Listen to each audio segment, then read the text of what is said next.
Halo, ketemu lagi dengan saya Ferdiansyah di channel Oprek Ilmu Komputer. Di video ini saya akan mencoba menunjukkan cara penggunaan encrypt dan decrypt di Laravel, di mana digunakan untuk mengamankan transaksi ID data pada sebuah modul. Ya, sebelumnya kita harus memahami dulu encrypt dan decrypt secara umum yang digunakan oleh si Laravel. Laravel di sini dia menggunakan IS 256 dan IS 128 encryption, ya. Jadi kalau encryption itu ada dua jenis, one way dan two way. One way-nya itu dia hanya bisa di-encrypt tanpa bisa di-decrypt kembali. Contohnya adalah MD5, SHA, dan lain-lain sebagainya. Sedangkan yang two-way dia bisa di-encrypt dan bisa di-decrypt kembali. Jadi contohnya adalah IS, ada juga DES, dan lain sebagainya. Nah, IS ini salah satu yang paling umum digunakan di dunia, ya, untuk transaksi apapun. Nah, dia ada key yang harus sama dari si pengirim dan si penerima. Jadi IIS ini kalau kita mau encrypt maka gunakan key-nya lalu dikirim ke penerima. Nah, penerima itu juga harus memiliki key yang sama, ya. Jadi agar bisa dikembalikan lagi data seperti semula persis. Nah, key ini di Laravel dia sudah dipersiapkan di bagian sini di env. Nah, di sini ya key-nya nih. Nah, dia di base 64 kan seperti ini. Nah, ini key-nya si Laravel. Oke, kita akan gunakan IIS untuk encrypt dan decrypt-nya ya. Di video ini saya menggunakan project sebelumnya, ya. Contohnya adalah ini.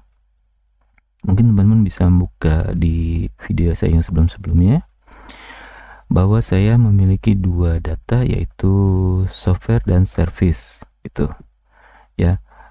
Mungkin kalau di teman-teman beda ya nggak apa-apa, yang penting ada datanya itu ya, dan kurang lebih logiknya sama seperti yang saya punya.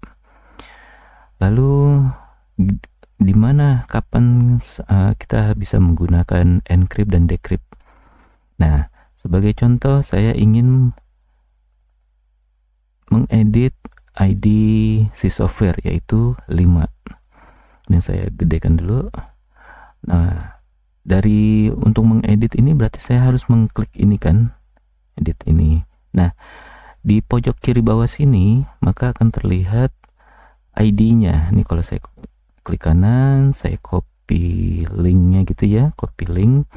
Terus saya buka notepad. Nah, di sini teman-teman bisa melihat ada ID-nya, ya. ID-nya ini persis seperti yang ada di database. Kalau saya buka DB Weaver-nya, lalu saya buka tabel grup produk, maka saya bisa mendapatkan ID-nya ini 5 ini adalah software, ya. Sama seperti yang ada di tampilan sini. Namun saya jadi tahu nih kalau misalnya 6 ini bukan punya saya, tapi saya bisa mengedit. Nah, apa yang harus saya lakukan? Maka saya bisa, setelah saya copy di sini ya, yang punya saya misalnya saya copy, terus saya buka paste di sini baru. Ini kan punya saya nih. Nah, kalau saya langsung ganti 5-nya ini jadi 6, di mana 6 ini adalah si service, maka saya bisa mendapatkan informasi, nah, grup produk ini si service, dan saya bisa mengupdate sesuka hati. Oke. Nah, saya tidak ingin data ini bisa di ubah-ubah sesuka hati.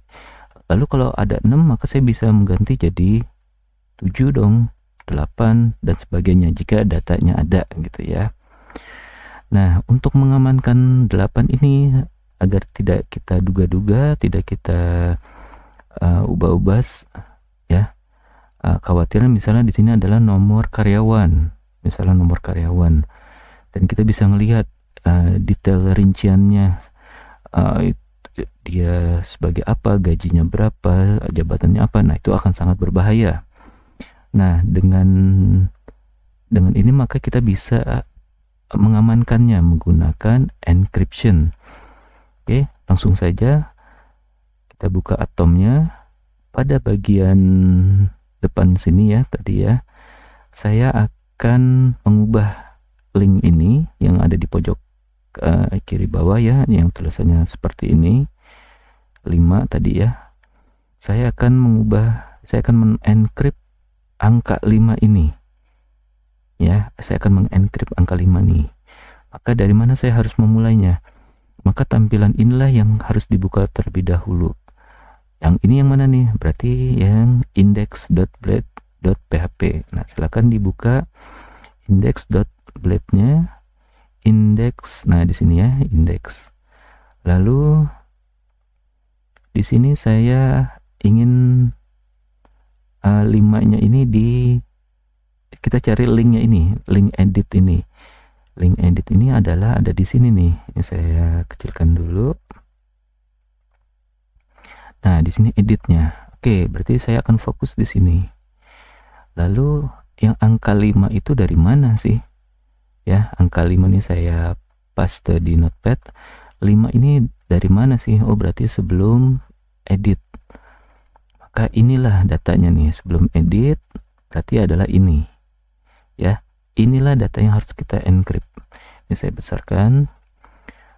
Harus saya edit, harus saya encrypt, maka penggunaannya cukup dengan encrypt gitu ya, dalam kurung, buka kurung, tutup kurung. Oke, encrypt buka kurung. Nah, ini ID-nya ya yang kita save. Nah, sekarang kita save, lalu kita coba refresh.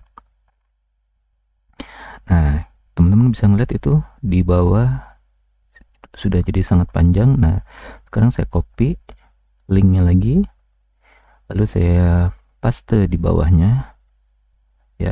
Nah, apa yang terjadi? Ini saya bikin warp wrap.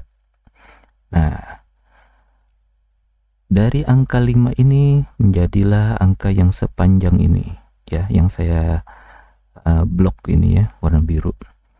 Nah, ini di encrypt. Jadi kita nggak tahu ini setelah di encrypt ini datanya ID berapa sih ya, ini juga ID berapa sih. Nah, kalau ini juga berbeda, kita copy terus kita paste. Nah, di sini kalau saya besarkan ya, ini tidak sama dengan yang di bawahnya ya, tidak sama nih gitu ya. Ini aja sudah KHRA, yang ini 3YRTM gitu ya, udah sangat berbeda. Nah, disinilah yang akan kita gunakan.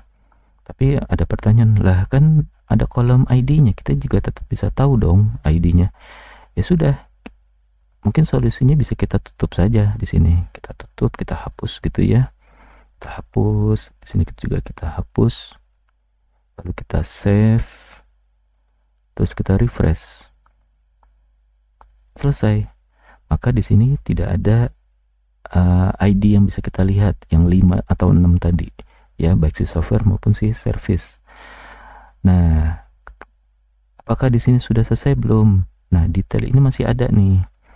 Detail kalau kita lihat pojok di kanan kiri bawah. Ini kalau saya copy, maka di bawahnya saya paste di bawahnya ya. Nah, di sini dia masih ada 5. Kita lakukan hal yang sama ya. Kita encrypt. Nah, di sini nih ya. Untuk yang detail. Nah, di sini detailnya encrypt. Encrypt. Nah, bagaimana dengan yang delete-nya nih? Ya sama, kita gunakan encrypt juga. Gitu ya, kita encrypt. Nah, ada lagi nggak? Sudah ya, sudah cukup di sini. Nah, kalau kita save, terus kita refresh, gitu ya. Terus kita view page source misalnya, maka sudah tidak ada yang ID-IDan gitu ya, tadi 5 atau 6 ya, semua sudah terencrypt. Sudah tidak ada, jadi sudah sangat aman. Oke, kita tutup nih. Nah, tetapi kalau kita klik edit, dia pasti akan error karena tidak menemukan ID si encryption ini. Si encryption ini nih, dia tidak menemukan ini. Kita coba ya. Kita klik edit. Nah, tidak ada dia tuh. Oke, data sekarang sudah aktif. Nah, apa yang harus dilakukan? Kita harus mendecryptnya di bagian controllernya, yaitu misalnya kalau edit berarti kan kita masuk ke metodenya edit ya, metodenya edit. Nah, di sini, nah edit di sini adalah masih encrypt. Nah, kita coba ya, kita coba buktikan dd itu debug artinya ya, buka kurung $id titik koma. Nah, kita save, terus kita refresh. Nah, inilah ID-nya yang si encryptan dari atas ini tuh ya. Nah, untuk decryptnya gimana ya, kita tambahin decrypt buka kurung $id tuh ya. Kita Ctrl S lagi, save, terus kita refresh.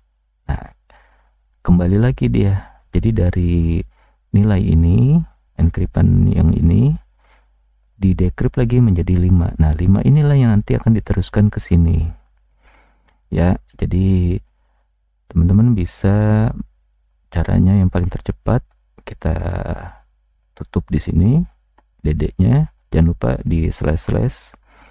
Lalu yang $id ini kita ganti decrypt buka kurung $id tuh ya. Ini boleh pakai spasi, boleh tidak gitu ya. Kita save, nah lalu coba kita refresh, dapat nih akhirnya, tanpa tetap kita tahu berapa sih ID sebenarnya. Nah, berarti saat kita mau ngupdate repot dong, nanti kita nggak tahu juga. Nah, coba kita lihat page source-nya, ternyata di sini dia masih ada nih, belum di encrypt. Nah, di bagian editnya pun harus kita encryptnya ya, edit blade-nya. Kita buka edit blade-nya. Nah, di sini di bagian formnya tadi ya. Nah, di sini kita encrypt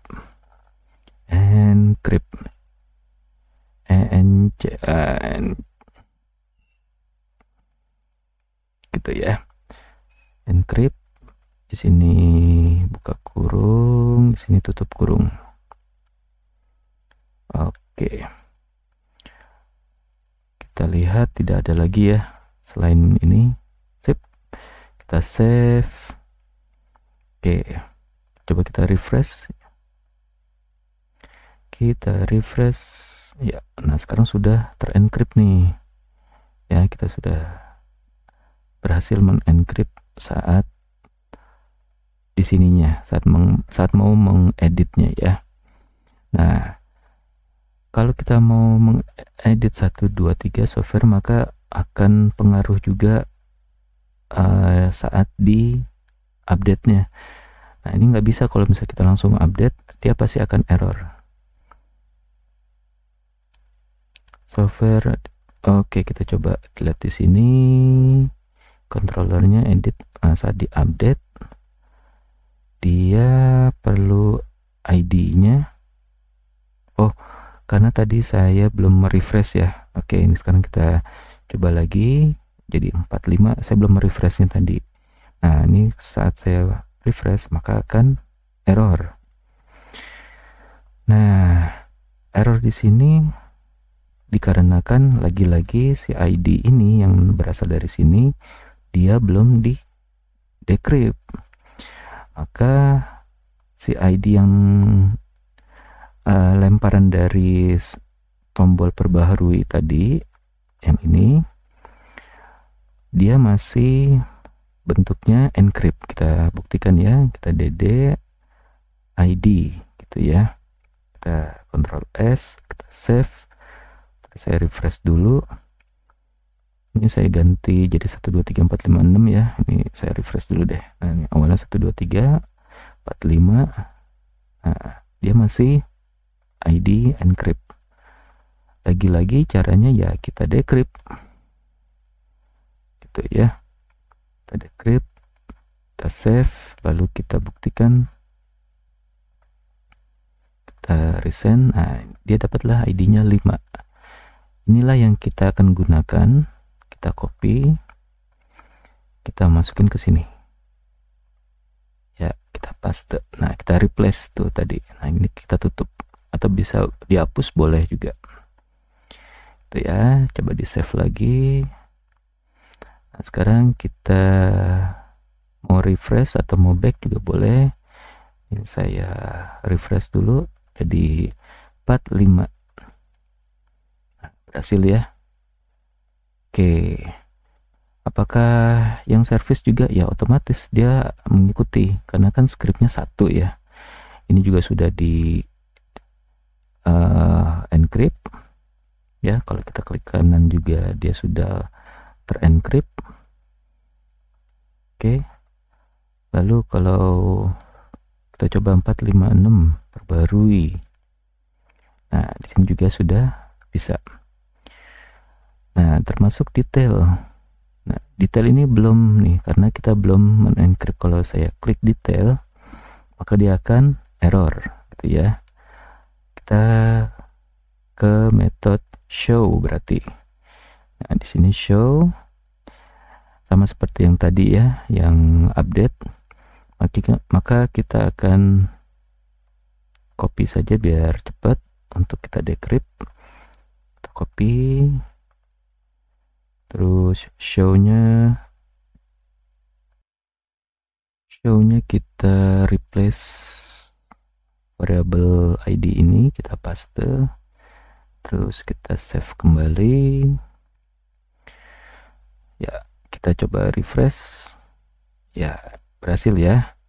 Nah, ID ini lagi-lagi kalau mau ditampilkan boleh, tidak ditampilkan juga boleh ya, tergantung dari penggunaan dan kebutuhan. Oke, kita kembali lagi.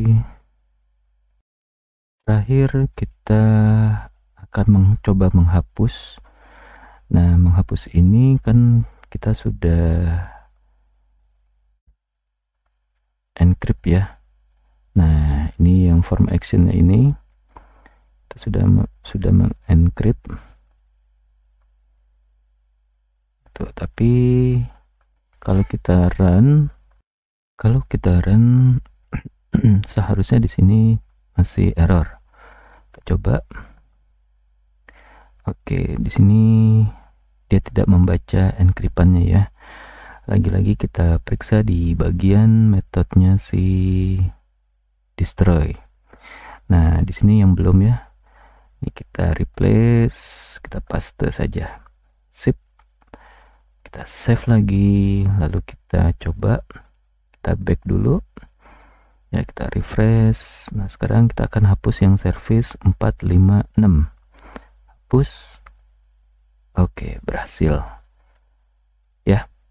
Baiklah, demikian dari video saya ini, penggunaan encrypt dan decrypt yang secara sederhana namun bisa sangat mengamankan transaksi ID data kita ya. Jangan sampai nanti dipergunakan yang tidak pada seharusnya, akhirnya data kita yang aman malah jadi tidak aman, berantakan dan sebagainya. Baik, sampai bertemu di video saya berikutnya yang lain. Semoga menambah pengetahuan buat kita bersama. Terima kasih.